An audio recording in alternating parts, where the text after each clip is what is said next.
Shalom. Shalom. Ya, puji Tuhan. Jemaat yang dikasihi oleh Tuhan yang Maha Kuasa, minggu ini merupakan Minggu Palma atau Palmarum, yaitu merupakan pekan suci yang akan mengantarkan kita kepada kematian dan kebangkitan Yesus. Saat Tuhan Yesus masuk ke Yerusalem, dia disambut dengan gembira sambil berkata, Hosana bagi anak Daud. Kita pun merindukan kedatangannya untuk melepaskan kita dari derita karena dosa. Oleh karena itu, marilah kita memaknai dalam hidup kita arti kedatangan Tuhan Yesus seperti orang Yerusalem menyambut dia. Sebelum kita memulai ibadah kita pada pagi hari ini, kami mengucapkan selamat datang, selamat beribadah, dan mari kita sama-sama untuk menjaga kenyamanan kita untuk beribadah. Saat ini kita menaikkan saat tidur kita di hadapan Tuhan. Kita undang Roh Kudus untuk hadir di tengah-tengah kita. Saat teduh kita mulai.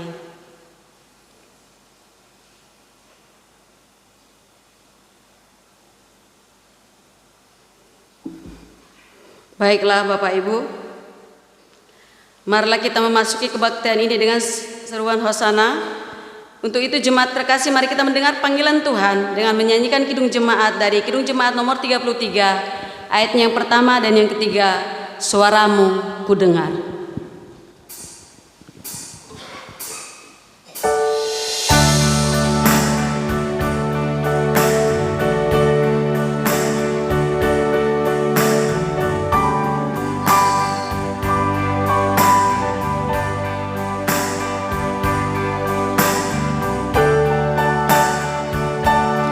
Jemaat kami undang untuk bangkit berdiri.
Kasih-Mu kekal.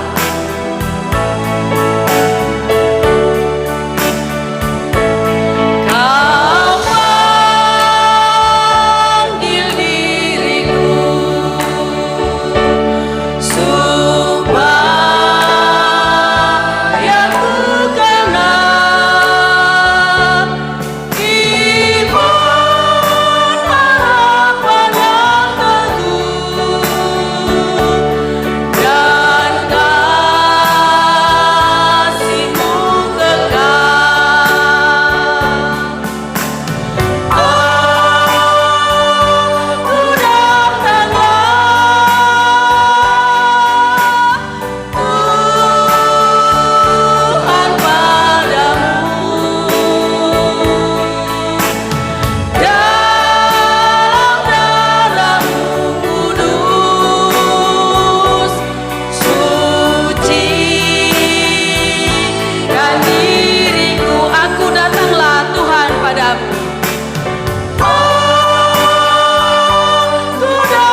sama-sama kita serahkan ibadah kita saat pagi hari ini hanya di dalam nama Allah Bapa dan Anaknya Tuhan Yesus Kristus serta Roh Kudus yang menciptakan langit dan bumi.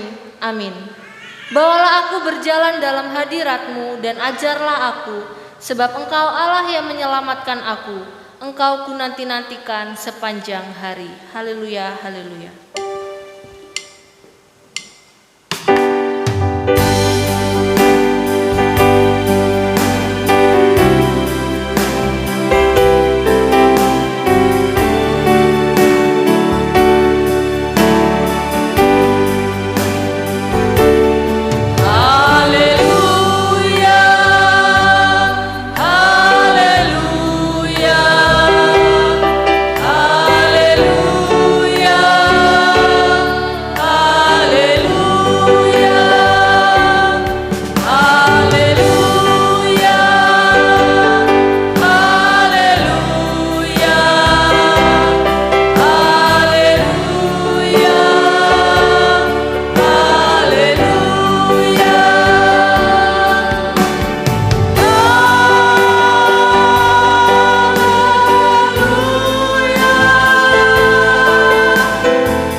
Jemaat, kami persilakan untuk duduk kembali.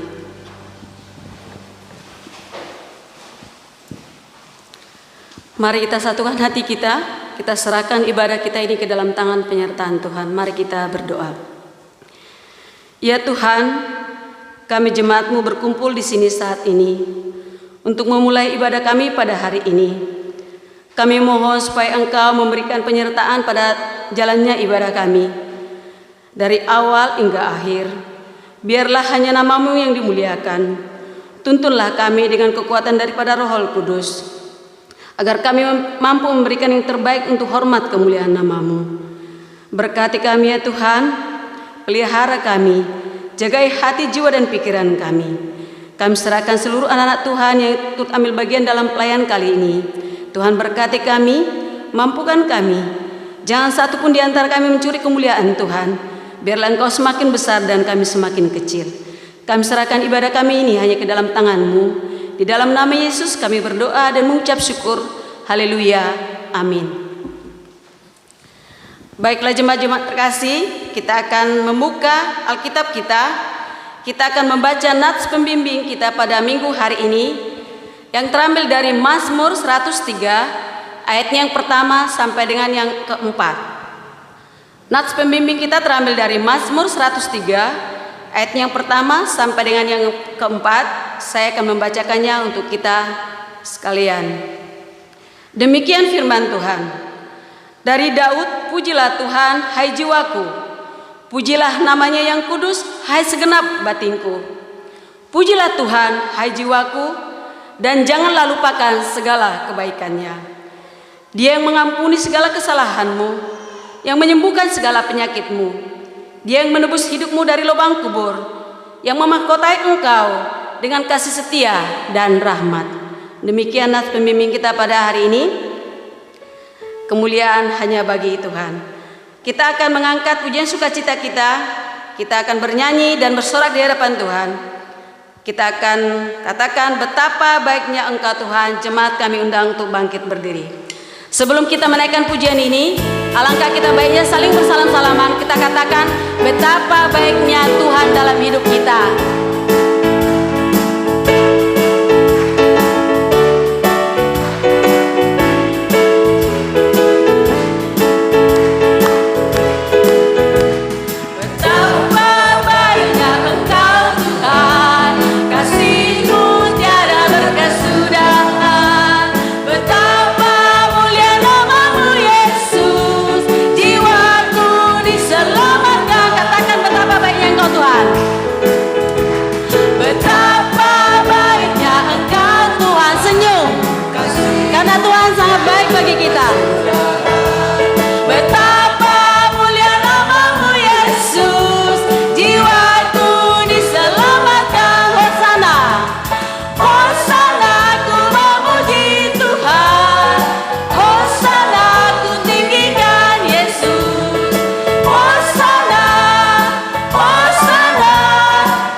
persilakan untuk duduk kembali.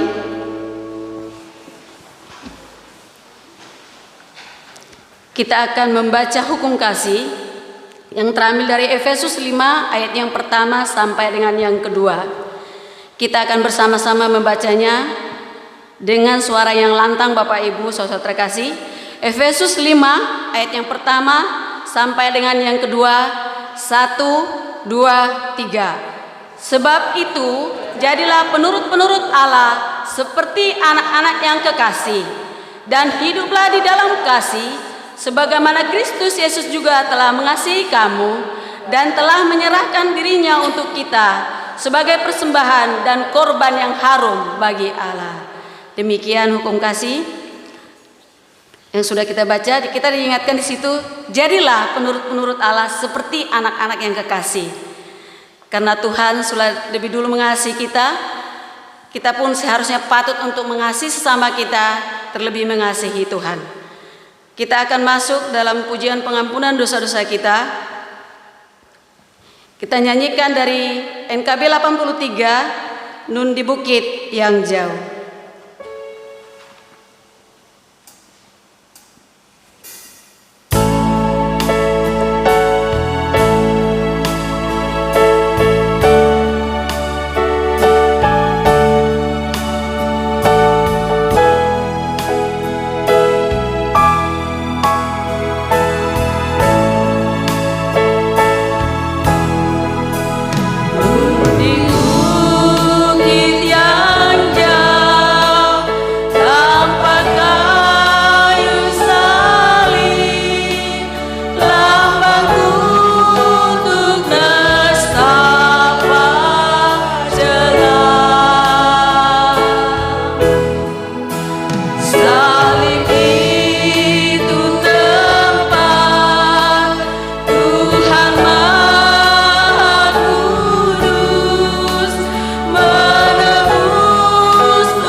ketiga khusus singer yang menyanyikan. Tidak semua yang menyambut Yesus tetap mengeluh-ngeluhkan dia. Nyatanya saat Yesus terbelenggu dan memikul salib, justru berbalik berseru, "Salibkan dia, salibkan dia." Akankah kita juga seperti itu?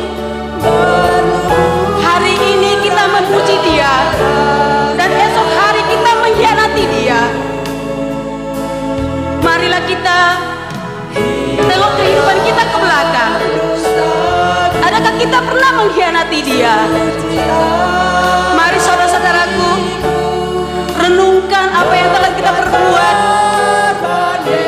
di sepanjang hidup kita. Saat ini Tuhan datang ke Yerusalem. Dia dielu-elukan. Mereka berkata, Hosana, Hosana.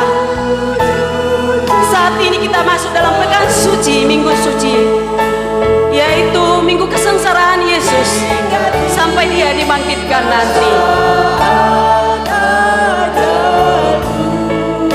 Hanya salib Yesus yang kita pegang teguh. Tetap setia di dalam Tuhan. Jangan pernah meninggalkan Tuhan.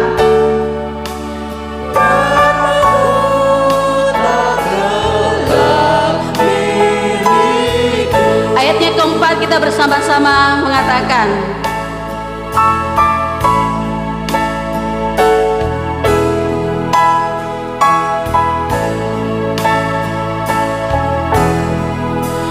Ku setia tetap ikut jalan salib, meski diriku pun berdosa. Ampuni kami ya Bapa. Suatu saat kelak ku dibawa pergi ke tempat kemuliaan-Nya. Salib itu ku junjung penuh hingga tiba saat ajalku. Salib itu ku rangkul teguh dan mahkota kelak milikku. Jemaat kami undang untuk bangkit berdiri. Salib itu ku junjung penuh hingga tiba saat ajalku. Mari renungkan dosamu di hadapan Tuhan. Salib itu ku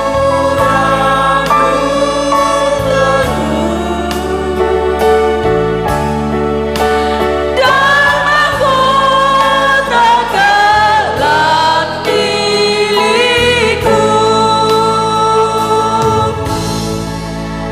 Mari dengan rasa sesal hati kita datang di hadirat Tuhan.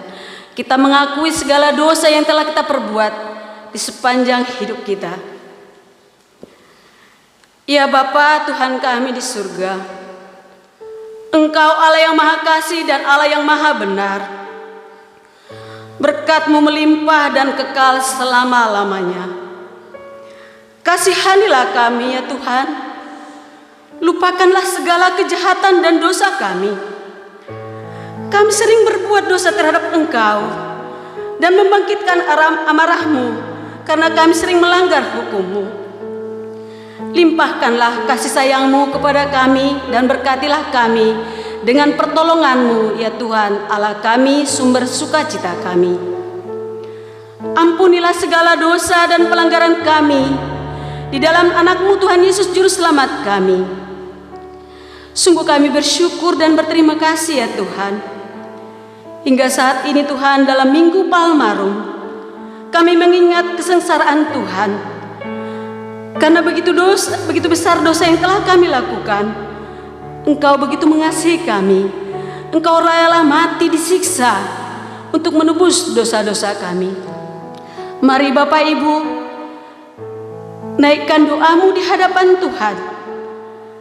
Apapun yang menjadi pergumulanmu saat ini, Tuhan ada bagi kita.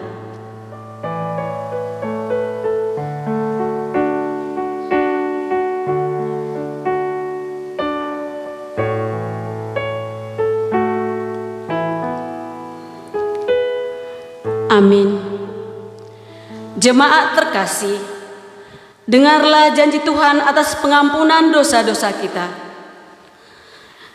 Firman-Nya berkata, sekalipun dosamu merah seperti kermizi, akan menjadi putih seperti salju.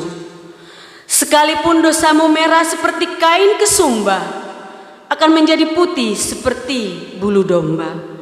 Kemuliaan bagi Allah di tempat yang maha tinggi. Amin. Jemaat, kami persilakan duduk kembali.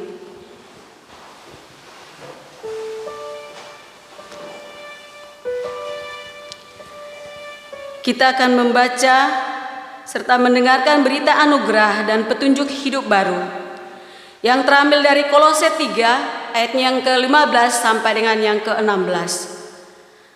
Kolose 3 ayat yang ke-15 sampai dengan yang ke-16, demikian firman Tuhan. Hendaklah damai sejahtera Kristus memerintah dalam hatimu, karena untuk itulah kamu telah dipanggil menjadi satu tubuh, dan bersyukurlah. Hendaklah perkataan Kristus diam dengan segala kekayaannya di antara kamu, sehingga kamu dengan segala hikmat mengajar dan menegur seorang akan yang lain sambil menyanyikan mazmur dan puji-pujian dan nyanyian rohani. Kamu mengucap syukur kepada Allah di dalam hatimu. Demikian berita anugerah dan petunjuk hidup baru yang sudah kita dengar, dan Tuhan mau kita melakukannya di dalam kehidupan kita sehari-hari. Baiklah saudara terkasih, kami undang untuk bangkit berdiri. Kita akan mengaku iman rasuli di hadapan Tuhan. Marilah kita bersama-sama mengaku iman percaya kita. Kita bersama-sama mengucapkannya pengakuan iman rasuli.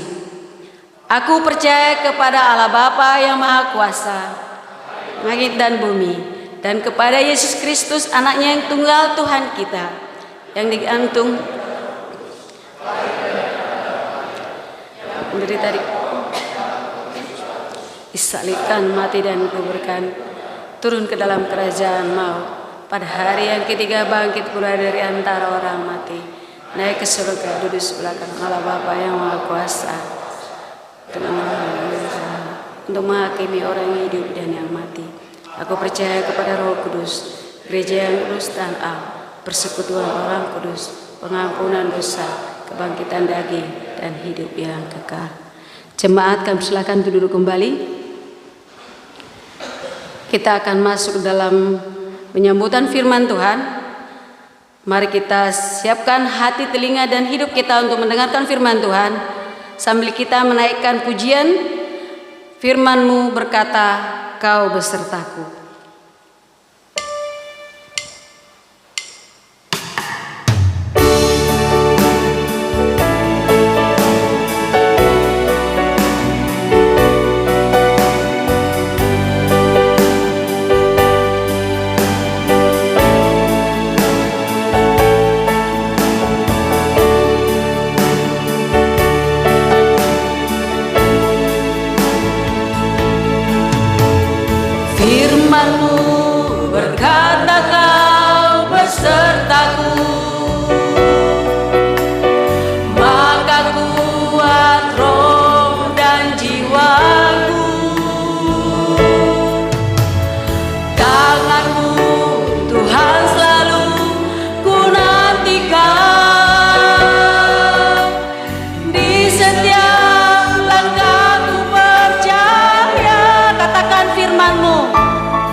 sayapmu, ku akan terbang tinggi di tengah badai hidup.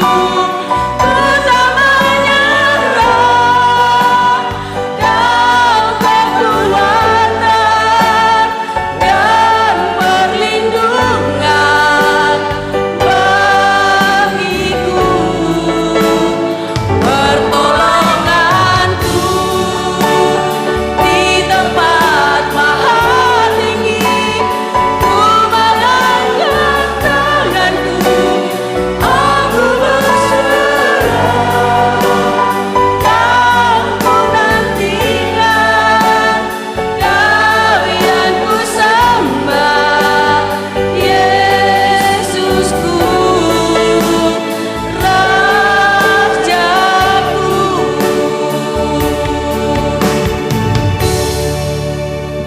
Kita bersatu hati dalam doa. Selamat pagi Bapak yang baik, selamat pagi Tuhan Yesus. Terima kasih untuk segala berkat anugerah yang Tuhan limpahkan dalam kehidupan kami. Kami sungguh sangat bersyukur Tuhan untuk segala berkat yang Tuhan nyatakan dalam kehidupan kami sepanjang minggu ini khususnya. Bahkan sampai saat pagi hari ini Tuhan masih boleh memberikan kepada kami kesempatan untuk kami boleh beribadah bersama-sama jemaat Tuhan di tempat ini. Bapak yang baik, saat pagi hari ini Tuhan, di waktu yang sebentar ini kami mau serahkan dan kami mau khususkan waktu ini hanya untuk Tuhan. Biarlah Roh Kudus-Mu hadir di tengah-tengah kami, menguasai setiap pribadi kami, menguasai setiap hati dan pikiran kami. Biarlah setiap apa yang kami kerjakan sepanjang hari ini Tuhan Yesus boleh menjadi berkat dalam kehidupan kami. Bapa yang baik, kami serahkan waktu yang sebentar ini ke dalam tangan pengasihan-Mu. Mari Tuhan, Engkau yang bekerja di tengah-tengah kami, Engkau yang menyertai sepanjang ibadah kami, bahkan proses pemberitaan firman Tuhan saat pagi hari ini. Tuhan juga proteksi setiap kami Bapa. Ada oknum yang tidak senang dengan apa yang kami kerjakan Bapa, saat ini kami patahkan kuasanya di dalam nama Tuhan Yesus. Kami mengundang Roh Kudus-Mu yang hadir di tempat ini untuk memproteksi kami, menguasai tempat ini. Terima kasih Bapa yang baik, berbicaralah Tuhan kepada kami sebab kami siap mendengar. Hanya di dalam nama Tuhan Yesus kami kembalikan segala ucapan syukur kami. Haleluya, amin. Shalom. Puji Tuhan, shalom. Saat pagi hari ini kita kembali lagi menjelang masa-masa sengsara Tuhan Yesus ya. Tidak terasa juga ternyata saya sudah 2 kali ikut Paskah di tempat ini, tahun lalu dan tahun ini. Dan ya terasa sih sebenarnya 1 tahun tuh panjang kalau dilewatin. Tapi kalau orang yang melihat cepat ya, ternyata nggak terasa kamu udah 1 tahun di sini. Sebenarnya terasa sekali. Nah Bapak Ibu yang terkasih, minggu ini merupakan Minggu Palma. Ya, saya diberikan tema Hosana bagi anak Daud dari Matius pasalnya yang ke-21, ayatnya yang pertama sampai ayatnya yang ke-21. Tetapi kita akan baca saat pagi hari ini hanya di pasal 21 ayatnya yang pertama sampai ayatnya yang ke-17. Mungkin agak sedikit panjang pembacaan firman Tuhan kita saat pagi hari ini, tetapi biarlah ini yang menjadi berkat untuk setiap kita. Matius pasal 21 ayatnya yang pertama sampai ayatnya yang ke-17.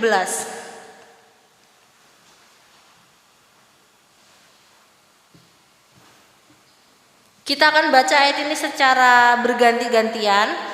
Nanti saya akan bacakan ayatnya yang ganjil dan Bapak Ibu Saudara bacakan ayatnya yang genap. Semua sudah menemukan? Puji Tuhan. Matius pasal 21 ayat pertama sampai ayatnya yang ke-17 dengan perikop Yesus dielu-elukan di Yerusalem. Ketika Yesus dan murid-muridnya telah dekat Yerusalem dan tiba di Betfage yang terletak di Bukit Zaitun, Yesus menyuruh 2 orang muridnya,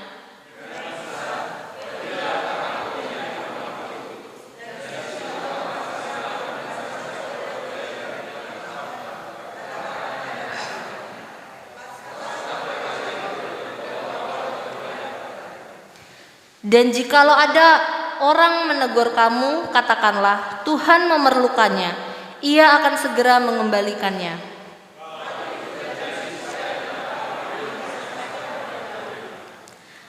Katakanlah kepada putri Sion, lihat rajamu datang kepadamu, Ia lemah lembut dan mengendarai seekor keledai beban yang mudah.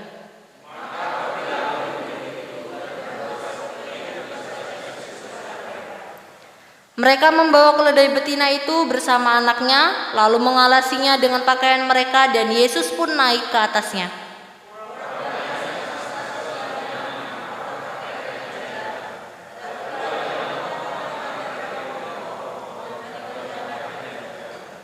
Dan orang banyak yang berjalan di depan Yesus dan yang mengikutinya dari belakang berseru katanya, "Hosana bagi anak Daud, diberkatilah dia yang datang dalam nama Tuhan, Hosana di tempat yang maha tinggi."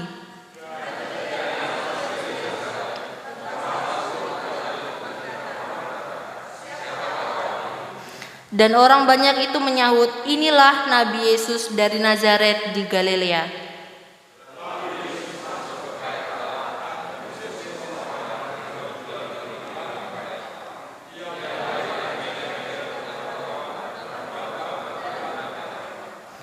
Dan berkata kepada mereka, "Ada tertulis, rumahku akan disebut rumah doa, tetapi kamu menjadikannya sarang penyamun."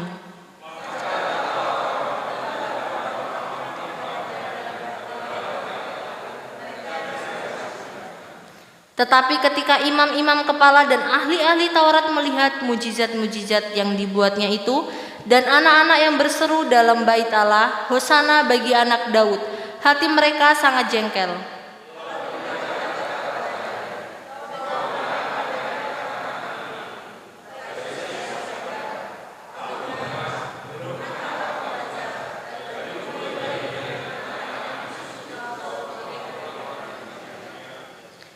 Lalu ia meninggalkan mereka dan pergi keluar kota ke Betania dan bermalam di situ. Amin.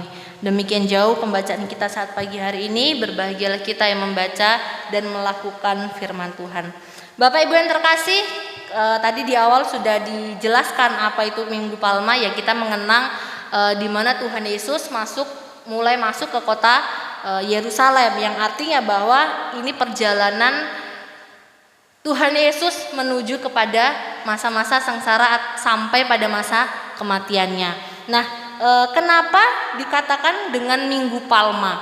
Dulu saya pernah SMA di sekolah Katolik dan kami ikut aturan dari yayasan yang dimana kalau mereka Minggu Palma, jadi kami ikut membawa pohon palem, ya. Bukan pohon palem dengan akarnya tidak, tetapi hanya batangnya pohon palem itu saja. Nah, saya sempat berpikir, ngapain sih orang-orang ini bawa kayak gini, untuk apa, kan seperti itu. Ternyata dijelaskan dalam kitab Yohanes, sedangkan kalau Bapak Ibu baca dalam Injil-Injil sinoptik, yaitu kitab Matius, Markus, dan Lukas, di sana tidak dijelaskan. Ketika Yesus lewat menaiki keledai itu, orang-orang di sana hanya menyebarkan daun-daun dan tidak dijelaskan daun apa, dari pohon apa, tidak. Tetapi lebih spesifik dijelaskan di kitab Yohanes pasalnya yang ke-12 ayatnya yang ke-13. Bapak Ibu di sana dijelaskan bahwa daun yang mereka sebar untuk menutupi jalan itu adalah daun palem, ya. Itulah kenapa dikatakan Minggu Palma, itu karena mereka mengenang bahwa kehadiran pertama Tuhan Yesus masuk ke dalam Yerusalem, itu mereka mengambil pohon palem. Tapi tidak kita bahas tentang hal itu. Kita akan masuk ke dalam ayatnya yang pertama dan ayat yang kedua. Di sana dikatakan, ketika Yesus dan murid-muridnya telah dekat Yerusalem dan tiba di Betfage yang terletak di Bukit Zaitun, Yesus menyuruh 2 orang muridnya dengan pesan, "Pergilah ke kampung yang di depanmu itu, dan di situ kamu akan segera menemukan seekor keledai betina tertambat dan anaknya ada dekatnya. Lepaskanlah keledai itu dan bawalah keduanya kepadaku." Bapak Ibu yang terkasih, Tuhan Yesus memberikan pesan. Ini yang harus kita perhatikan saat pagi hari ini, pesan dari Tuhan Yesus. Ya, Tuhan Yesus ketika dia melayani selalu murid-muridnya ikut. Ya, ibaratnya murid-muridnya selalu mengekor kemanapun Tuhan Yesus pergi, sama dengan kita. Ya, kita selalu mengikuti aturan dari Tuhan Yesus. Kita selalu mentaati perintah dari Tuhan Yesus. Nah, tetapi ada beberapa hal yang dimiliki oleh Tuhan Yesus tetapi tidak dimiliki oleh murid-muridnya. Ada 3 hal yang saya dapatkan dari pembacaan ini. Yang pertama, pandangan yang jauh ke depan. Ini baru pertama kali Tuhan Yesus masuk ke kota Yerusalem. Tetapi Tuhan Yesus sudah tahu bahwa di sana akan ada perkampungan. Bahkan di sana ada yang namanya keledai yang tertambat. Dari mana Tuhan Yesus bisa tahu? Karena Yesus manusia yang adalah 100% Allah, 100% manusia. Artinya bahwa dia masih memiliki keilahian. Ya, dia masih memiliki keilahian yang dia bisa melihat apa yang akan terjadi di depan. Tetapi apakah murid-muridnya bisa mengetahui akan hal itu? Tidak, jelas tidak. Ya, jelas tidak. Manusia, murid-muridnya hanya manusia biasa. Ya, yang kedua, manusia itu memiliki keterbatasan, tetapi Tuhan adalah Allah yang tidak terbatas. Yang terakhir, Tuhan tahu apa yang akan terjadi. Tuhan sudah mengetahui nih apa yang akan terjadi dalam kehidupannya. Bahkan ketika dia mau mati sekalipun, Tuhan sudah tahu. Ya, Tuhan sudah tahu. Tetapi hal yang perlu kita perhatikan, poin yang pertama di sini yang saya buat adalah Tuhan mengetahui apa yang menjadi masa depan saya dan saudara. Tanpa diketahui oleh orang lain, bahkan orang terdekat kita sekalipun yang ada di dalam rumah tidak pernah tahu apa yang akan terjadi di 1 menit ke depan dalam hidup kita. Bahkan gak usahlah jauh-jauh, di 1 detik ke depan dalam kehidupan kita. Manusia tidak ada yang tahu akan hal itu. Tetapi Tuhan yang adalah Allah yang maha tahu, Tuhan yang maha mengetahui segalanya, Dia yang sudah mengetahui apa yang menjadi bagian milik kita. Yang kedua, melakukan tepat seperti yang Yesus perintahkan atas kehidupan kita. Kenapa saya bisa memilih poin ini? Kalau Bapak Ibu perhatikan melalui pesan yang disampaikan oleh Tuhan Yesus, pergilah ke kampung yang di depanmu itu, dan di situ kamu akan segera menemukan seekor keledai yang tertambat. Apakah di ayat-ayat selanjutnya murid-muridnya berkata, kok Tuhan bisa tahu sih? Dari mana Tuhan bisa tahu? Mengapa Tuhan bisa mengetahui akan hal? Kenapa Tuhan bisa tahu kalau di depan akan ada perkampungan? Dari mana Tuhan bisa tahu kalau sebentar akan ada keledai yang tertambat? Itulah keterbatasan manusia. Tetapi murid-murid Tuhan tidak memikirkan akan hal itu. Dia melakukan apa yang diperintahkan oleh Tuhan Yesus. Ya, murid-muridnya nggak banyak tanya di sini. Ya udah, dia ikutin aja apa yang diperintahkan oleh Tuhan Yesus. Nah, Bapak Ibu yang terkasih, dalam ayatnya yang ke-6 di sana dikatakan, maka pergilah murid-murid itu dan berbuat seperti yang ditugaskan Yesus kepada mereka. Artinya, murid-muridnya taat akan apa yang menjadi perintah Tuhan. Kembali dalam pribadi kita, sudahkah kita taat akan Tuhan?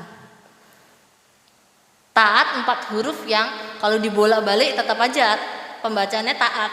Ya, 4 huruf yang sedikit, satu kata kita ucapkan tetapi terkadang sulit untuk dilakukan.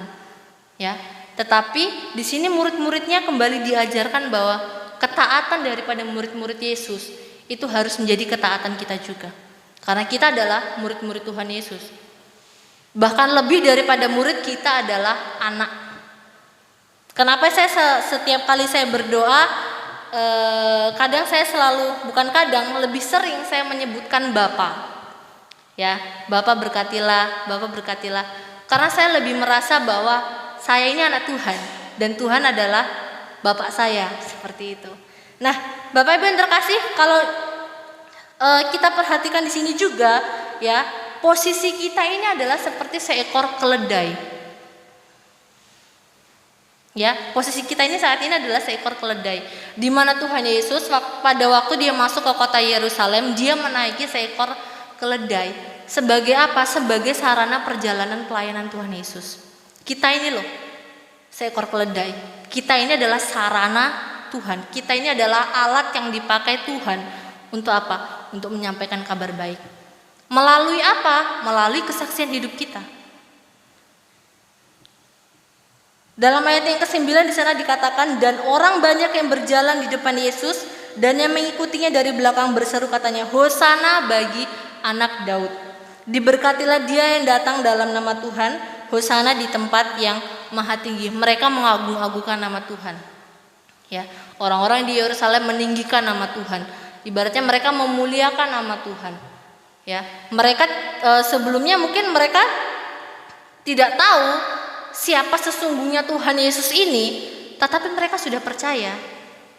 Sampai mereka berani berseru Hosana bagi anak Daud, yang artinya juru selamat mereka telah datang. Bapak Ibu yang terkasih, saat ini tugas kita sebagai orang-orang pilihan Allah, tugas kita adalah biarlah kita terus meninggikan nama Tuhan. Jangan kita yang tinggi, ya. Jangan diri kita yang kita tinggikan, tetapi biarlah kita terus meninggikan nama Tuhan. Biarlah Tuhan terus berada posisinya di atas kita, jangan kita yang di atasnya Tuhan. Sama seperti seekor keledai tadi, Tuhan Yesus menaiki punggung keledai, bukan keledai yang menaiki pundak Tuhan Yesus. Jadi artinya bahwa kita mengutamakan Tuhan dalam segala aspek hidup kita. Keledai itu digambarkan sebagai hewan yang lemah. Sama halnya seperti kita adalah orang-orang yang lemah, yang tidak bisa melakukan segala sesuatu dengan kekuatan dari diri kita sendiri. Kita butuh Tuhan. Iya, kita butuh Tuhan. Kita butuh orang-orang sekitar kita, ya. Meskipun Tuhan tidak turun langsung untuk menolong kita, tapi Tuhan bisa pakai orang-orang di sekitar kita. Kita sakit, ya kan? Semisal kita sakit, sebagai orang percaya tugas kita apa? Melayani, ya kan? Memberi dukungan, memberi semangat. Meskipun kita sudah berdoa, Tuhan kok saya gini-gini aja. Tuhan bisa pakai orang-orang di sekeliling kita. Itulah tugas kita. Kita ini sebagai alat Tuhan. Apalagi di sini kita semua adalah pelayan-pelayan Tuhan. Tugas kita ya satu, melayani. Ya, bukan hanya melayani orang yang kita senangi, tidak. Melayanilah orang-orang dari orang-orang yang kecil. Tuhan bilang kok, mulailah dari perkara-perkara kecil. Ketika kita setia dalam perkara kecil, Tuhan akan memberkati kita dalam perkara yang lebih besar. Bapak Ibu yang terkasih, ketika Tuhan, ya, Dia ingin diagungkan, Dia ingin dimuliakan, Tuhan bisa saja menggunakan pohon-pohon untuk memuliakan namanya. Tuhan bisa menggunakan binatang untuk memuliakan namanya. Tetapi di sini Tuhan tidak melakukan hal itu. Tuhan memilih kita, memilih saya dan saudara untuk melayani Tuhan, untuk mengagungkan nama Tuhan. Kita harus selalu mengingat posisi kita ada di mana. Saat ini posisi kita adalah ada di bawah. Kita adalah manusia yang lemah, manusia yang penuh dengan keterbatasan, ya. Sama halnya seperti murid-murid tadi yang tidak mengetahui bahwa apa yang akan terjadi di depannya, tetapi dia selalu mengikuti perintah, dia selalu mengikuti anjuran, dia selalu mengikuti perkataan yang dikatakan oleh Tuhan Yesus. Tanpa bertanya, Tuhan kenapa harus begini? Kenapa aku harus mengikuti? Kenapa ini bisa terjadi? Ya, dalam hidup kita mungkin seringkali kita bertanya akan hal itu. Kenapa Tuhan kok saya begini-begini aja? Kenapa kok saya nggak maju-maju? Kenapa kok hidup saya nggak berubah-berubah? Ya, kita secara tidak langsung menghalangi kuasa Tuhan bekerja dalam diri kita. Ayat yang ke-10, dan ketika ia masuk ke Yerusalem, gemparlah seluruh kota itu dan berkata, siapakah orang ini? Bapak Ibu terkasih, ada tanda tanya di situ, yang artinya bahwa ada pengenalan yang tidak kuat akan Tuhan Yesus. Ya, kalau ketika tidak mengetahui siapa Yesus yang sesungguhnya, ini bisa membuat kita dengan sangat mudah, yang tadinya kita mengagungkan Tuhan, kita memuliakan Tuhan, jatuhnya kita jadi menghujat Tuhan. Ya, kita jatuhnya jadi menghina Tuhan dan melupakan semua kebaikan Tuhan yang sebelumnya sudah Tuhan kerjakan dalam hidup kita. Tidak sedikit orang yang begini, ketika dia dalam keadaan posisi yang susah, ya, dalam posisi yang ibaratnya sengsara seperti itu, dia berdoa dan Tuhan menaikkan derajatnya. Tetapi secara tidak langsung, karena ada roh kesombongan, karena ada roh angkuh, karena ada roh yang bukan berasal dari rohnya Tuhan, dan Tuhan mengambil itu semua. Dan akhirnya apa?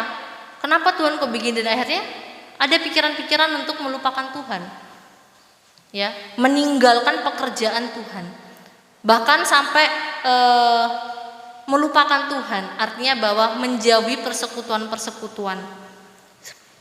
Tidak sedikit orang seperti itu Bapak Ibu. Tetapi biarlah saya dan saudara saat ini kita boleh ada, ya, kita boleh ada, kita pakai diri kita untuk senantiasa tinggal di dalam Tuhan, tinggal dan selalu melayani Tuhan. Orang-orang yang sama yang hari ini berseru, yang kita baca, yang berseru Hosana bagi anak Daud, ya, Hosana di tempat yang maha tinggi, ini adalah orang-orang yang sama yang berseru juga untuk menyalibkan Tuhan Yesus. Ini yang saya katakan tadi, bahwa jangan sampai saat ini kita memuji Tuhan, ya, kita nyanyi sambil kita nangis-nangis, kita memohon dengan penuh kesungguhan, tetapi ketika kita sudah mendapatkan sesuatu yang baik, kita melupakan Tuhan begitu saja. Jangan. Biarlah pengenalan kita akan Tuhan Yesus semakin hari semakin kuat, sehingga saya dan saudara, kita semakin hari bisa semakin menjadi saluran berkat bagi banyak orang. Karena jika pengenalan kita akan Tuhan saat ini dangkal, ini yang bisa membuat kita berbalik dari jalan-jalan Tuhan. Saya sungguh sangat terberkati secara tidak langsung dengan bimbingan yang dilakukan saat ini oleh keluarga Pak Saud, bahwa ya Tuhan, ternyata masih ada orang-orang yang rindu hatinya untuk mencari Tuhan, ya, masih ada orang-orang yang rindu hatinya untuk datang kepada Tuhan. Sejauh ini selama saya perhatikan, kayak kenapa kok sekarang saya sudah tidak melihat bahkan mengalami orang-orang yang pindah agama seperti itu, ya. Karena dulu kami ketika masih di Mataram seringkali kami melayani orang seperti itu. Dan kemarin terakhir itu yang Pak Batara yang menyampaikan, kita bahas tentang doa, dan saya juga sangat terharu dan berkesan karena Pak Saud dan istrinya bisa menerima baik setiap pelayanan yang diberikan seperti itu. Meskipun dengan kondisi yang mungkin jarak cukup jauh, tetapi itu dia berani lewati. Artinya bahwa ada kesungguhan dari hati mereka untuk melayani Tuhan. Saat ini tugas kita sebagai orang-orang yang mungkin dari lahir, ya, mungkin dari lahir kita sudah Kristen, sudah mengenal Tuhan, sudah dekat dengan Tuhan. Tugas kita sekarang, ayo sama-sama kita bangkit melayani Tuhan. Kita sama-sama pakai diri kita menjadi alat Tuhan, untuk menjadi saluran berkat, sarana Tuhan. Untuk apa? Untuk membawa orang-orang lebih banyak lagi datang pada Tuhan. Satu orang diselamatkan, surga bersorak-sorai, apalagi 2-3 orang, ya, pasti surga akan lebih bersorak-sorai lagi. Bapak Ibu yang saudara terkasih, hari ini mari sama-sama kita kenali diri kita secara pribadi. Saya mungkin tahu Bapak Ibu Saudara, tahu nama Bapak Ibu Saudara, tapi saya tidak tahu seberapa jauh Bapak Ibu Saudara dekat dengan Tuhan. Yang tahu adalah pribadi kita masing-masing. Sudah sejauh apa hubungan kita dengan Tuhan? Sudah sedalam apa keintiman kita dengan Tuhan? Jangan kita hanya memikirkan pikiran-pikiran duniawi. Nanti kita akan bahas ini dalam perikopnya yang kedua. Jangan kita hanya mencari kesenangan sendiri. Jangan kita hanya mencari keagungan untuk diri kita sendiri. Tetapi biarlah pujian, keagungan, kemuliaan itu kita pakai untuk meninggikan nama Tuhan. Ya, yang kita utamakan dalam hidup kita saat ini adalah Tuhan, baru kita. Bapak Ibu terkasih, yang kedua di sini dalam ayatnya yang ke-12, lalu Yesus masuk ke bait Allah dan mengusir semua orang yang berjual beli di halaman bait Allah. Ia membalikan meja-meja penukar dan bangku pedagangan merpati. Ya, mungkin ada pertanyaan kayak gini, katanya kasih, tapi kok ternyata Tuhannya orang Kristen marah-marah seperti itu. Ya, mungkin pernah ada yang ditanya atau ada orang yang kita temui bertanya, ternyata Tuhannya orang Kristen itu pernah marah. Mungkin ada hal pertanyaan-pertanyaan seperti itu. Tetapi tujuan marah pada saat itu, tujuan Tuhan sampai ibaratnya kalau manusia, ya Tuhan masih manusia. Tuhan mengamuk pada masa itu adalah karena ada suatu tindakan yang melenceng dari firman Tuhan. Karena ada suatu pekerjaan yang datangnya bukan dari Tuhan, tetapi pekerjaan yang dikerjakan, pemikiran-pemikiran yang dibuat oleh pikiran-pikiran manusia, yang pada akhirnya itu yang akan menjatuhkan diri manusia itu sendiri. Nah, pada masa Yesus masuk ke dalam bait Allah, dalam bait yang ke-12, di sana dia melihat Ada orang berdagang, ada orang yang menukar uang, hingga akhirnya Yesus marah. Artinya bahwa gereja sudah kehilangan fungsinya. Bait Allah sudah kehilangan fungsinya yang seharusnya fungsinya adalah untuk mencari kesenangan, untuk mencari kenyamanan, untuk mencari kedamaian, tapi dipakai untuk tempat yang tidak benar seperti itu. Nah, yang Yesus mau gereja atau bait Allah atau rumah doa itu ada dipakai untuk mencari hadirat Tuhan. Saya senang dengan satu lagu yang hadirat-Mu memenuhiku, hadirat kudus-Mu penuhi bait-Mu. Nah, kita ini adalah baitnya Tuhan. Bait Allah atau gereja tidak selalu berbicara mengenai gedung. Ya, tidak selalu berbicara mengenai gedung. Karena dalam kitab Korintus, ya, dalam kitab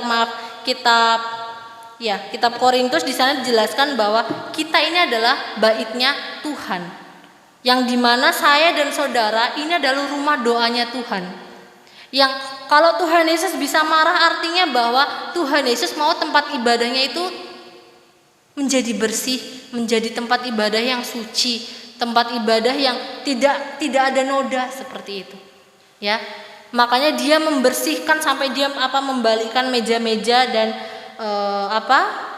membalikkan bangku-bangku seperti itu. Karena apa? Gereja sudah kehilangan fungsinya. Mereka pakai gereja sebagai tempat penjualan. Mereka secara tidak langsung mencari keuntungan melalui jemaat di dalam gereja tersebut. Ya, tetapi dalam nats ini mereka sudah melanggar tujuan dan yang dikerjakan mereka berjualan di dalam gereja dan penukaran uang-uang mencari keuntungan yang besar-besaran demi diri mereka sendiri, bukan demi kepentingan Tuhan. Dalam ayat yang ke-13 di sana dijelaskan dan berkata kepada mereka, ada tertulis, rumahku akan disebut rumah doa, tetapi kamu menjadikan sebagai sarang penyamun. Kalau Bapak Ibu cari, kata penyamun itu adalah perampok yang sangat keji, perampok yang sangat bengis seperti itu. Itu adalah penyamun. Ya, jadi artinya bahwa gereja sudah tidak lagi menjadi tempat yang kudus. Gereja sudah tidak lagi menjadi tempat yang seharusnya orang bersekutu di dalamnya, yang harusnya orang bisa berdoa di dalamnya, tetapi mereka sibuk pakai gereja untuk mencari kepentingan untuk dirinya sendiri. Ya, kalau kita perhatikan dalam kitab Ulangan, di sana dijelaskan bahwa pada masa perjanjian lama ketika mereka mempersembahkan kurban, ini contoh sederhananya, merpati itu adalah binatang yang paling murah harganya, ya, yang biasanya kalau pada masa perjanjian lama ketika mereka mau meminta pengampunan dosa terhadap Tuhan harus membawa korban sembelihan berupa hewan seperti itu. Dan merpati ini adalah hewan yang murah, ya, pada masa itu hewan yang termasuk murah daripada domba, mungkin daripada binatang-binatang yang lainnya. Tetapi di sini dijelaskan bahwa mereka secara tidak langsung menjual merpati dengan harga yang di luar dari harga yang biasanya. Mereka mengambil keuntungan yang sangat besar. Ya, itulah sebabnya kenapa mereka berjualan di bait suci, karena banyak pasti orang-orang pendatang dari luar non Yahudi yang datang untuk beribadah. Mereka mengambil kesempatan akan hal itu, sehingga keuntungannya ya mereka pakai itu sendiri. Secara tidak langsung ini merupakan perampokan ekonomi. Ya, kasihan orang-orang Kristen, orang-orang ibaratnya merpati udah binatang yang paling murah seperti itu. Ya, yang beli pun orang-orang yang tidak mampu. Dan mereka memeras orang-orang miskin. Ya kan, ini perampokan ekonomi yang dilakukan terhadap orang-orang miskin. Hal yang kedua, mereka melakukan transaksi di area pelataran bait suci. Ini saya jelaskan tadi bahwa pelataran bait suci adalah biasanya orang-orang non-Yahudi yang datang untuk berdoa di situ. Tetapi nyatanya mereka justru malah pakai tempat itu menjadi tempat transaksi penukaran uang. Yang artinya bahwa orang-orang non-Yahudi kalau datang ke situ susah dong mereka untuk berdoa. Karena pasti kalau orang berjualan ada meja-meja besar, ada kursi-kursi banyak di situ. Yang artinya mereka nggak bisa berdoa. Ya, ini adalah suatu perampokan yang mereka kerjakan, bukan perampokan ekonomi tetapi perampokan secara rohani. Mereka sudah membatasi orang-orang untuk berdoa kepada Tuhan. Mereka sudah membatasi membatasi kesempatan orang-orang untuk datang kepada Tuhan. Yang seharusnya orang-orang banyak mengenal Tuhan melalui mendekatkan diri kepada Tuhan melalui doa-doa dan persekutuan, tapi mereka tidak bisa karena adanya orang-orang yang berjualan di situ. Nah, yang tidak kalah penting saat ini adalah ketika kita berbicara mengenai bait suci, mungkin kita bisa sama-sama baca dalam 1 Korintus pasalnya yang ketiga.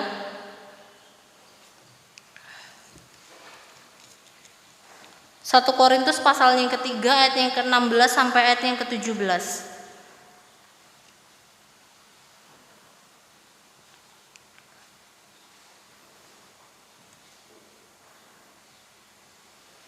Semua sudah menemukan? Puji Tuhan, kita akan baca ayat ini secara bersama-sama.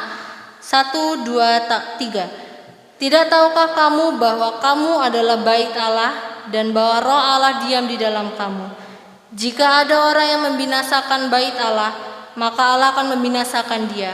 Sebab bait Allah adalah kudus dan bait Allah itu ialah kamu. Nah, inilah bait Allah. Dikatakan bait Allah itu kudus, tempat orang bersekutu. Bapak Ibu, kalau misalnya kita lihat gereja kotor juga pasti kita tidak nyaman untuk beribadah. Ya, kalau kita lihat sampah banyak sekali di gereja, otomatis kita juga tidak nyaman ketika kita memuji dan menyembah Tuhan. Yang kita inginkan ketika kita masuk gereja adalah tempatnya bersih, tempatnya indah, baunya wangi. Kalau misalnya ada bau bangkai sedikit aja di sini, pasti semua pada bilang, ih, bau sekali di sini, bau sekali di sini. Jadinya apa? Kita merasa ketidaknyamanan. Dan yang Tuhan inginkan adalah bait kudus itu menjadi tempat yang nyaman ketika kita datang bersekutu kepada Tuhan. Sama halnya diri kita. Mari kita pakai diri kita untuk menjadi berkat, ya, menjadi rumah doa. Kita tidak harus mendoakan diri kita sendiri. Kita bisa mendoakan orang-orang sekitar kita, orang-orang yang ada di sekeliling kita saat ini. Ya, tim-tim kerjasama yang bisa kita ajak bekerja sama untuk melayani, kita bisa saling mendoakan akan hal itu. Nah, diri kita saat ini sudah sejauh mana ketika kita datang pada Tuhan kita, ketika kita ada saat ini sudah sejauh mana kita mengenal Tuhan, sudah sejauh mana kita datang kepada Tuhan, dan sudah sejauh mana kita mengundang Tuhan untuk hadir dalam bait suci kita ini, dalam tubuh kita. Bapak Ibu yang terkasih, kata hosana itu dalam Yudaisme itu tetap hoshana, ya. Tetapi ketika dalam bahasa Yunani itu hosana yang double N, HOSANNA. Itu dalam bahasa Yunani yang artinya bahwa selamat, menyelamatkan, juru selamat. Ketika orang-orang Yahudi ketika orang-orang di Yerusalem tadi berseru hosana bagi anak Daud, itu mereka berseru, mereka secara tidak langsung, ya, meyakinkan bahwa mereka butuh juru selamat atas hidup mereka sendiri. Kembali dalam kehidupan kita, mari sama-sama kita juga memuliakan Tuhan dengan kita tidak harus berseru di luar-luar hosana tidak, tetapi biarlah kita berseru dalam diri kita sendiri bahwa kita membutuhkan juru selamat. Kita membutuhkan Yesus untuk menolong kehidupan kita. Bapak Ibu, ada poin terakhir yang ingin saya bagikan saat pagi hari ini. Yang pertama adalah mari kita memakai diri kita untuk mengenal Tuhan lebih dekat lagi. Yang kedua, mari kita memakai tubuh kita untuk memuliakan nama Tuhan. Dan yang terakhir, kita menjadikan diri kita menjadi alat untuk memperkenalkan Yesus kepada orang-orang di sekitar kita. Ya, kematian Yesus itu sudah menjamin keselamatan banyak orang, tidak hanya saya dan saudara. Tetapi kematian Yesus ini menjamin keselamatan jutaan orang, tidak terhitung jumlahnya. Ya, saat ini kalau mereka sedang mencari jalan yang benar itu, kita sudah menemukan jalan yang benar itu. Tetapi ketika mereka yang di luar sana masih berdoa mencari jalan kebenaran, mari kita sama-sama pakai diri kita untuk menjadi kesaksian bagi banyak orang bahwa Tuhan kita adalah Tuhan yang hidup. Ya, Tuhan kita adalah Tuhan yang maha tahu, maha berkuasa atas segalanya dalam kehidupan kita secara pribadi. Sebagai nats penutup, mari kita sama-sama baca Matius pasalnya yang ke-6.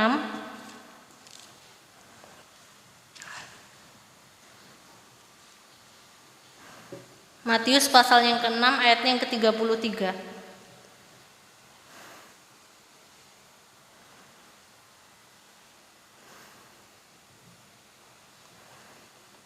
Matius pasal yang ke-6 ayat yang ke-33, 1, 2, 3. Tetapi carilah dahulu kerajaan Allah dan kebenarannya, maka semuanya itu akan ditambahkan kepadamu.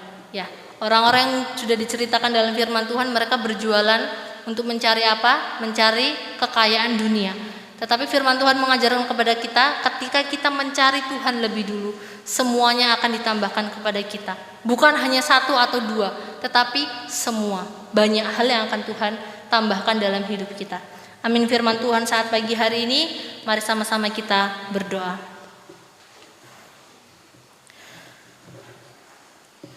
Bapa yang baik, Bapa yang kami sembah dalam nama Tuhan Yesus Kristus, Tuhan, kami sungguh sangat bersyukur untuk apa yang Tuhan sudah kerjakan dalam kehidupan kami.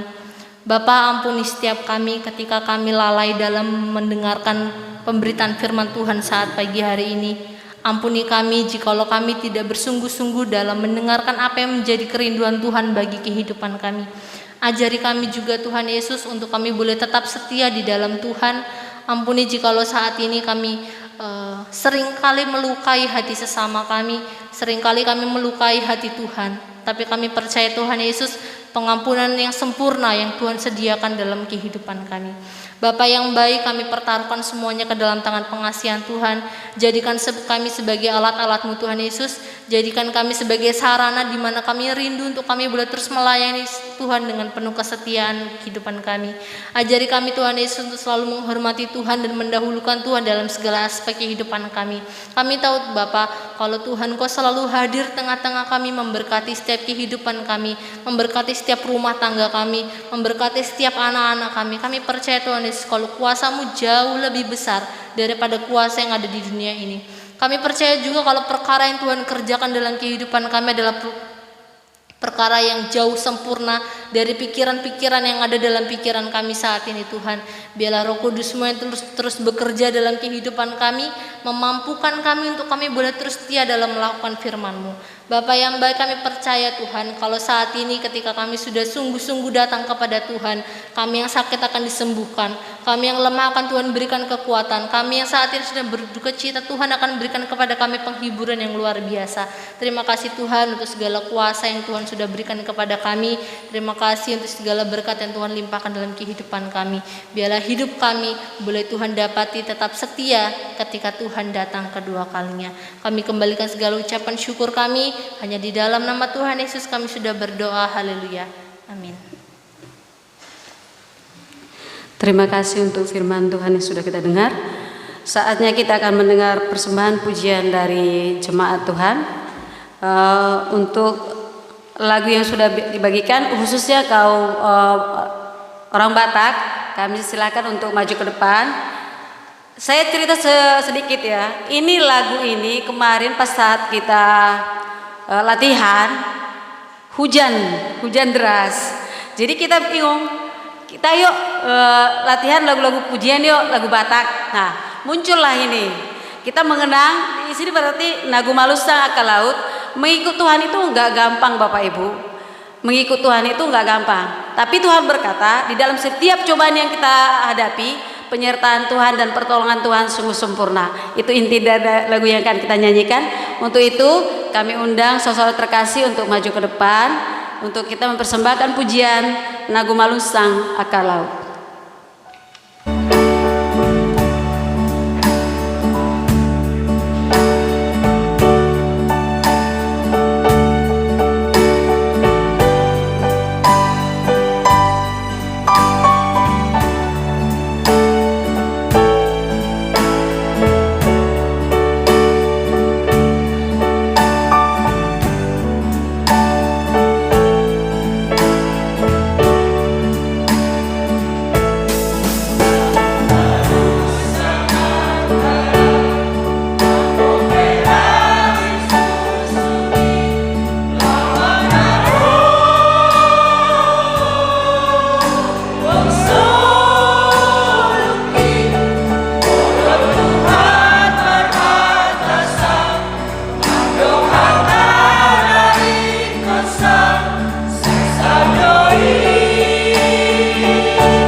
saudara terkasih, kita akan masuk dalam doa syafaat kita.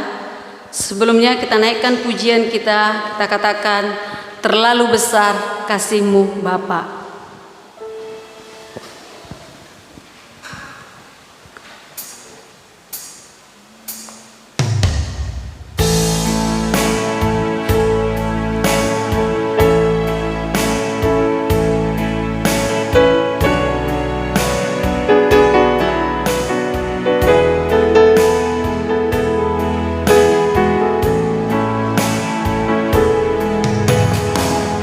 Telah kulihat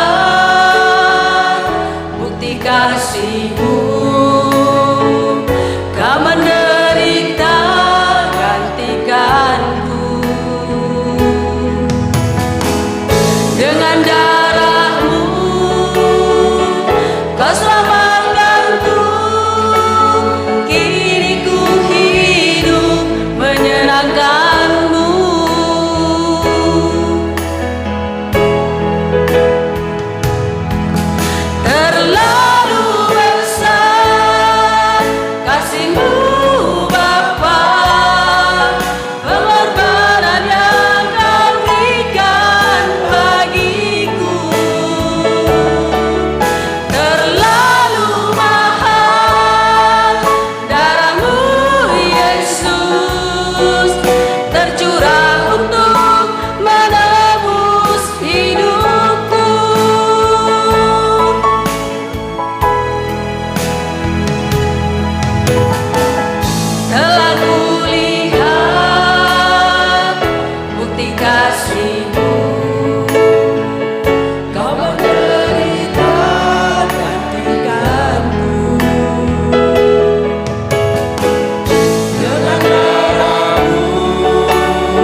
Bapak, Ibu, dan Saudara yang dikasihi Tuhan, mari bersama kita menaikkan doa syafaat kita.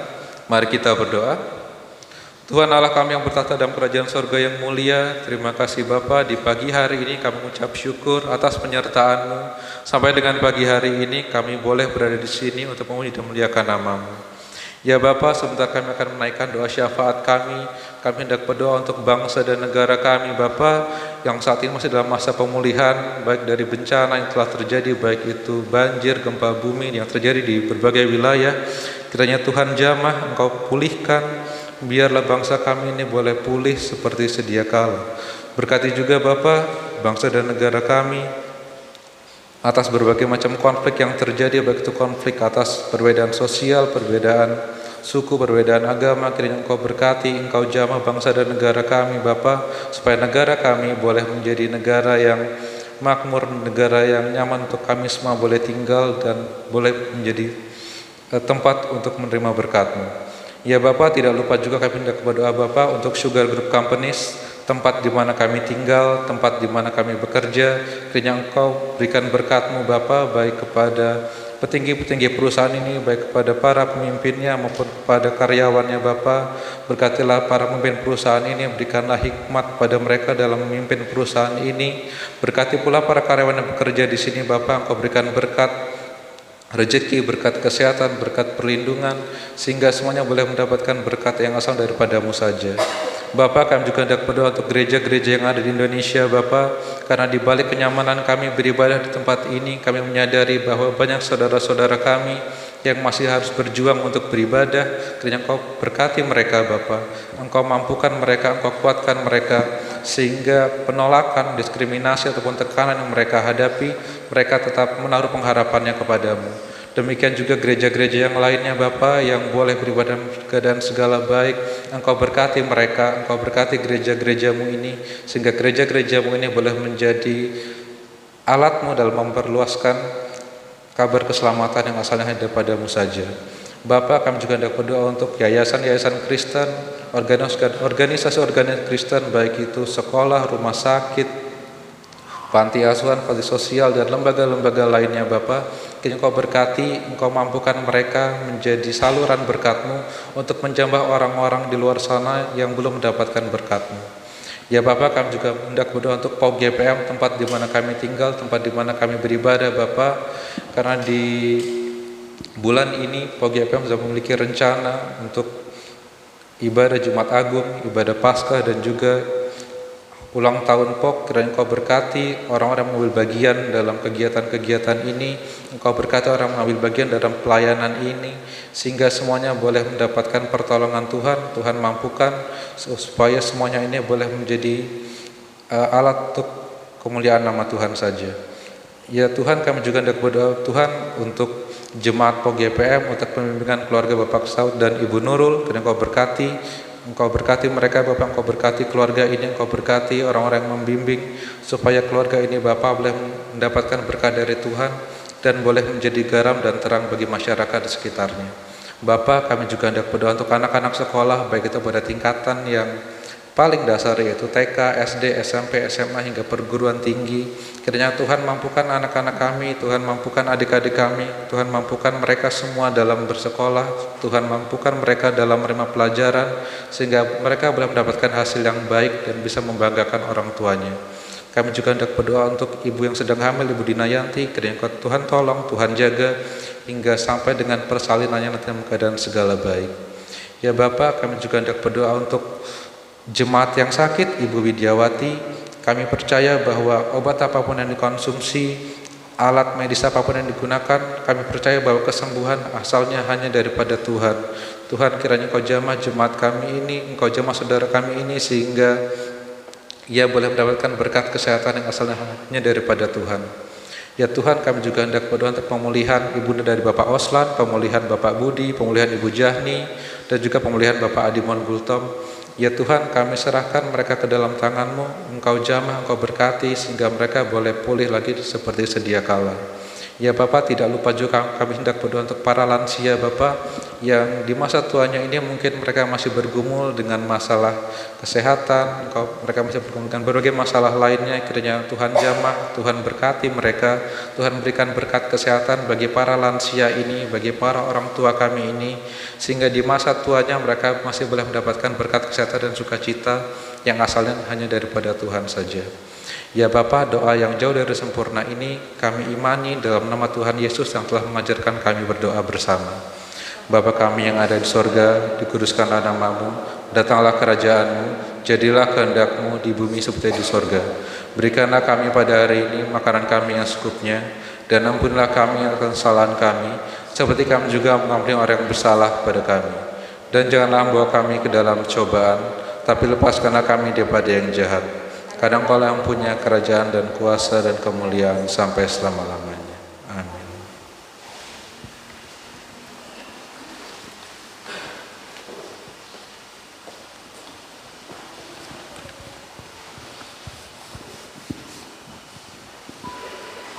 Tiba saatnya kita akan memberikan persembahan kepada Tuhan.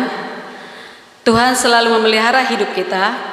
Untuk itu, marilah kita mengucap syukur kepadanya melalui persembahan dengan baca firman dari Maleakhi 3 ayat 10. Bawalah seluruh persembahan persepuluhan itu ke dalam rumah perbendarahan, supaya ada persediaan makanan di rumahku, dan ujilah aku, firman Tuhan semesta alam.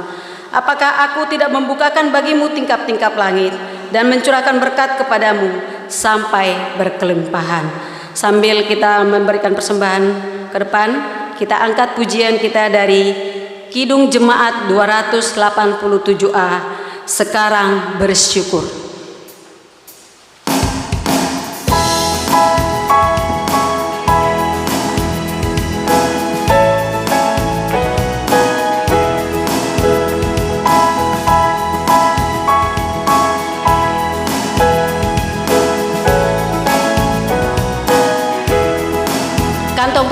ada 2 untuk gereja dan persepuluhan sebagai ucapan syukur. Hai hati mulut tangan sempurna dan besar, segala karya Tuhan diberinya kita pun anugerah dan berkat yang tak terbilang terus semula dan tetap.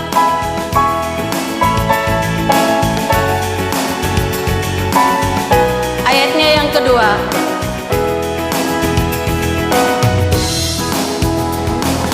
Maha mulia, memberikan sukacita, damai sejahtera di dalam hidup kita. Kasih-Nya tak terperi, mengasuh anaknya.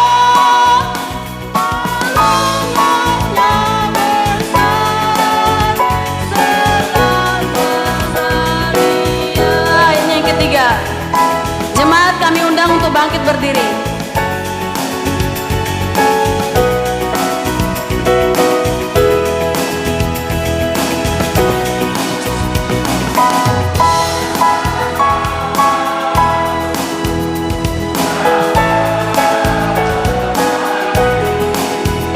Sang Bapa Anak Roh di tahta Maha Tinggi, Tritunggal yang kudus, kekal terpujilah sekarang dan terus selama-lamanya.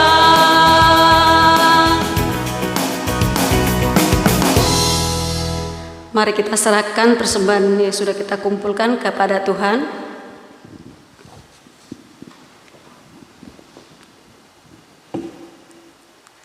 Mari kita berdoa. Ya Bapa yang Maha Pemurah, terima kasih atas berkat yang telah Engkau beri. Terima kasih karena selalu menjadi bagian dari hidup kami. Kami telah memberikan persembahan. Semoga Engkau memberkati tangan-tangan yang memberi, agar persembahan kami dapat menjadi berkat bagi pelayan gereja di tempat ini. Tuhan selalu memelihara hidup kami, karena kami tahu Tuhan, Engkau adalah Jehovah Jireh yang selalu mencukupkan segala keperluan hidup kami. Kami serahkan persembahan kami ini hanya di dalam nama anak-Mu Tuhan Yesus Kristus sebagai Tuhan dan Juru Selamat kami yang hidup. Haleluya, amin. Jemaat kami persilakan untuk duduk kembali. Kita akan mendengarkan doa warta jemaat.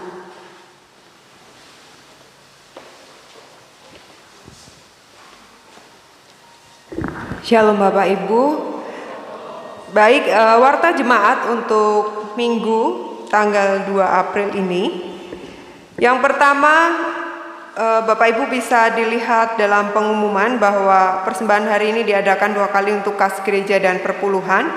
Kemudian yang kedua, hari Jumat nanti tanggal 7 April akan diadakan ibadah Jumat Agung dan juga perjamuan kudus, akan dilayani oleh Pendeta Fenly Suwawa, dan dress code dimohon untuk bernuansa gelap. Dan acara ibadah Jumat Agung ini akan diadakan pukul 9. Kemudian untuk hari Minggunya, kebaktian perayaan Paskahnya begitu juga akan dilakukan pukul 9 Bapak Ibu. Dan kita akan melakukan ibadah ini di swimming pool The Pool, di kolam renang ya Bapak Ibu. Jadi mohon tepat jam 9 karena durasi waktu yang akan kita pakai di kolam renang terbatas. Seperti itu Bapak Ibu. Kemudian untuk komisi pria, kaum pria, diumumkan bahwa siang ini setelah ibadah dimohon semua kaum pria untuk berkumpul di gereja ini. Yang kedua, untuk kaum pemuda, begitu juga selesai ibadah pagi ini akan berkumpul di gereja lama. Kemudian dalam rangka memperingati Jumat Agung Paskah dan perayaan HUT POK GPM pada bulan April ini, panitia pelaksana mengundang jemaat untuk berbagi berkat. Di antaranya dapat menyumbangkan telur, yang pertama telur untuk perayaan Paskah. Bagi Bapak Ibu pemuda yang ingin menyumbangkan telur, mohon menghubungi Komisi Wanita kepada Ibu Dianita, nomor telepon tertera atau bisa bertemu setelah ini. Dan batas pengumpulan pada hari Minggu pagi jam setelah ibadah 9 April. Kemudian yang kedua, berbagi berkat dalam hal sembako dapat berupa, bisa pilih atau semuanya juga boleh, beras, minyak goreng, susu kental manis atau gula. Dan pengumpulannya bisa melalui majelis terdekat, nanti akan bisa diambil atau diantar boleh, atau bisa di kantor gereja kepada Kak Karis di setiap kantor gereja buka begitu ya Bapak Ibu. Dan ini akan dimulai dari 27 Maret kemarin hingga 24 April. Jadi masih lama rentangnya ya Bapak Ibu.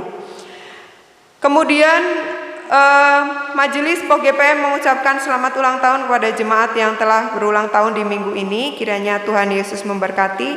Kemudian himbauan untuk jemaat sekalian, dimohon untuk sampah-sampah yang sudah dihasilkan pagi ini, mungkin gelas minuman atau yang lainnya, silahkan dibuang ke tempat sampah. Kemudian Bapak Ibu, untuk warta keuangan hingga hari ini, persembahan dalam 1 minggu sepekan yang lalu totalnya adalah 2.575.000. Kemudian untuk petugas atau jadwal petugas untuk ibadah selama sepekan, hari Selasa akan ada doa syafaat yang dibawa oleh pembawa firman-Nya Saudari Karis dan liturgos Ibu Ega, pemusik Bapak Daud. Kemudian Bapak Ibu, untuk Kamis nanti, jadi biasanya kebaktian keluarga diadakan terpisah antara pemuda, begitu juga kebaktian remaja sendiri. Untuk khusus minggu ini menyambut Jumat Agung, di hari Kamisnya akan ada nonton bersama. Jadi sekolah minggu boleh ikut juga bergabung, anak-anak dari sekolah minggu sampai pemuda, remaja, Bapak Ibu sekalian kami undang untuk nonton bersama yang akan bertempat di gereja lama. Acaranya akan dimulai jam 7 malam. Silahkan boleh juga membawa cemilan, karena kita akan nonton bersama. Kita mungkin butuh yang ringan-ringan seperti itu. Bapak Ibu boleh silahkan membawa juga. Dan nanti nonton bersama ini akan dibawakan oleh para pemuda yang bertugas ya. Kemudian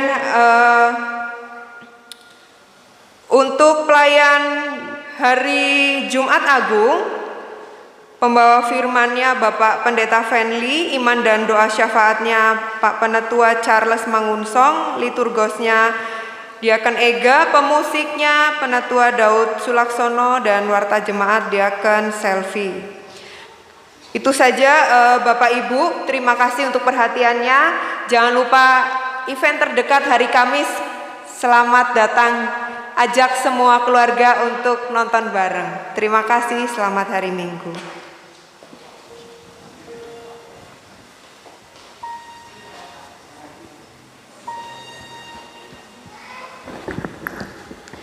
Tiba saatnya kita akan menutup ibadah kita pada hari ini. Kita akan mengangkat pujian dari PKJ 179, Kasih Paling Agung. Jemaat kami undang untuk bangkit berdiri.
Bapak Ibu Saudara terkasih, marilah kita pulang dengan sukacita dan menjadi saksi-saksi Tuhan Yesus dimanapun kita berada, dan terimalah berkat dari Tuhan. Tuhan memberkati dan melindungi kita. Tuhan menyinari kita dengan wajah-Nya dan memberi kita kasih karunia. Tuhan menghadapkan wajah-Nya kepada kita dan memberi kita damai sejahtera. Amin.